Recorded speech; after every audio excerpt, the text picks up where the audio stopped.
Warahmatullahi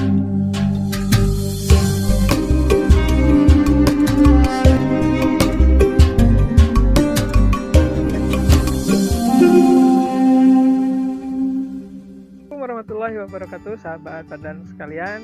Ketemu lagi, semoga semua dalam kondisi sehat walafiat ya. Ketemu lagi di channel YouTube saya dalam program Ustadz Menjawab. Seperti biasa, di antara beberapa pertanyaan yang masuk, saya sudah memilih ada 3 nih dari sahabat-sahabat sekalian yang akan coba kita bahas di episode keempat ini. Yang pertama langsung saja barangkali dari sahabat Bayu di Supratman. Katanya gini pertanyaannya, Tad, kan ada anjuran kalau sudah masuk bulan Zulhijjah, bagi yang berkurban itu tidak boleh potong kuku dan rambut. Tapi ada sebagian di kita yang memahami gak boleh potong kuku dan rambut si hewan kurbannya. Begitu. Ini bagaimana? Oke, kita langsung jawab ya. Memang di pemahaman itu ada yang menganggap hewan kurbannya, ada yang menganggap orangnya gitu. Ini berdasarkan hadis dari Ummu Salamah mengatakan bahwa man aroda an yudohya fala yakhli min asfarihi wa yahlik syai'an min sya'rihi, kemudian fi asril awali min zilhijjah ya. Kalau di antara kalian man aroda an yudohya, yang mau berkurban atau menyembelih hewan kurban itu, fala yakhli min asfarihi, maka jangan buang atau jangan potong min asfarihi, kuku begitu. Nah, yang dimaksud dari Ummu Salamah itu kan masih umum, tidak disebutkan memang kuku siapa gitu kan, atau juga rambut siapa. Tapi yang lebih tepat kalau kita berdasarkan gramatikal bahasa ya, itu kembali min azfarihi dari kukunya itu, min sa'rihi dari rambutnya, kembali ke man. Jadi manusia, barang siapa yang akan berkurban, bukan ke si hewannya. Tambah lagi ada hadis yang lebih spesifik nih, yang nerangin bahwa itu tuh bukan ke hewannya. Hadis dari Abdullah bin Amr bin As, umirtu biyaumil adha idan, kata Abdullah bin Amr itu, saya diperintahkan sama Nabi itu untuk merayakan Idul Adha gitu ya. Umirtu biyaumil adha idan gitu, di hari Idul Adha itu untuk dirayakan. Kemudian aro'aita in lam ajid ila udhiyatan, apakah kalau saya tidak menemukan hewan untuk disembelih, kira-kira begitu, apa yang saya lakukan?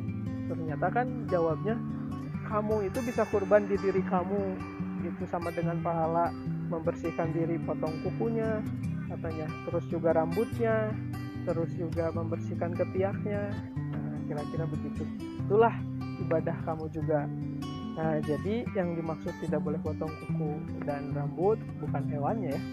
Itu nanti malah jadi ada salon khusus kambing. Itu salon pedicure, manicure untuk kambing. Nah, tidak ada. Kambing itu hanya untuk diperintahkannya disembelih, dibersihkan, dibagikan, dimasak, dirayakannya seperti itu. Tidak ada memotongnya.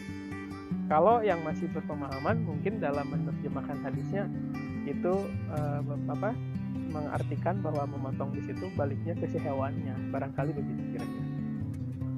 Nah, selanjutnya ada dari Teh Ratu di Garut. Teh Ratu nanya ini, Pak Ustadz, aku tuh sering tiba-tiba datang ngerasa takut. Kalau udah datang ngerasa takut itu jadi suka ngerasa nggak khusyuk ibadah katanya. Contohnya pas baca Quran jadi susah untuk fokus. Padahal Quran itu kan katanya syifa ya Pak Ustadz. Mohon penjelasannya kenapa ya? Oke. Takut itu di Quran itu ada 2. Ada khosyah, ada khauf. Kalau dua-duanya diartiin dalam bahasa Indonesia itu takut. Begitu. Mungkin yang Teh Ratu dari kota domba, oke ya, yang tadi dijelasin terkait kambing. Sekarang dari kota kambing yang bertanya. Kota domba Garut. Katanya takut ya, was-was. Itu mungkin lebih ke khauf. Hati-hati, kita harus berlindung. Takutnya khauf itu cemas yang dibuat diganggu oleh setan. Karena ada takut itu yang takut manusiawi, takut dari setan, tapi takut dari Allah. Nah, takut dari Allah ini manfaatnya pasti bagus. Disebutnya makanya khosyah ya. Tapi kalau bukan dari Allah itu pakai bahasa pilihan khauf itu, wala khaufun alaihim walahum yahzanun. Kan di Quran kita sering dengar kata itu tuh, tidak diberikan rasa takut dan tidak bersedih hati.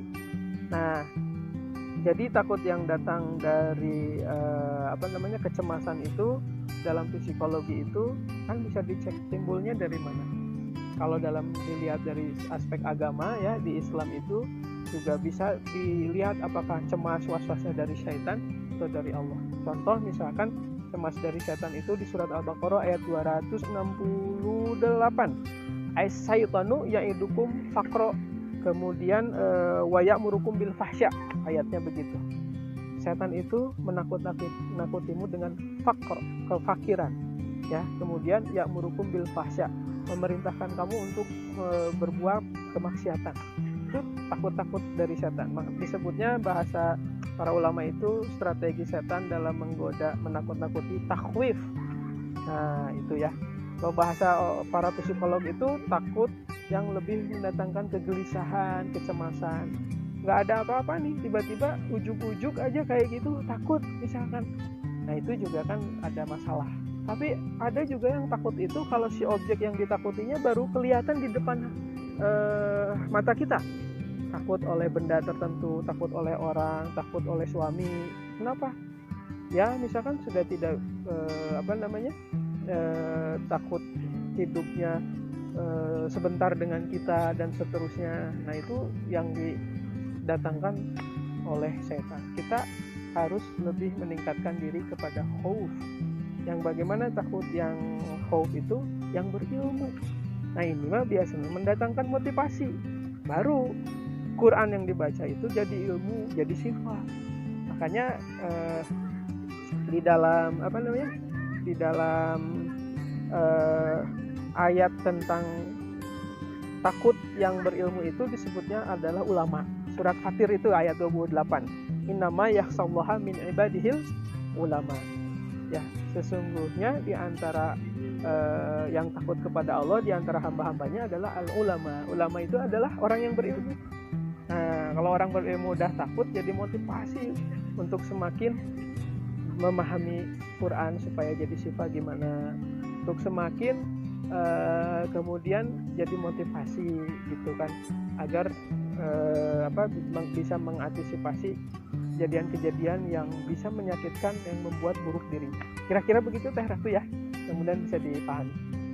Oke sahabat Pardan sekalian, itu yang pertanyaan dari Teh Ratu sama Kang Bayu ya di Supratman, dan Teh Ratu di Kota Domba Garut gitu. Kita cukupkan pada episode keempat ini ya. Mudah-mudahan bisa mendapatkan manfaat nih dari jawaban dan ada kebaikan di antara kita. Selamat beraktivitas, jangan lupa bersyukur. Terima kasih. Assalamualaikum warahmatullahi wabarakatuh.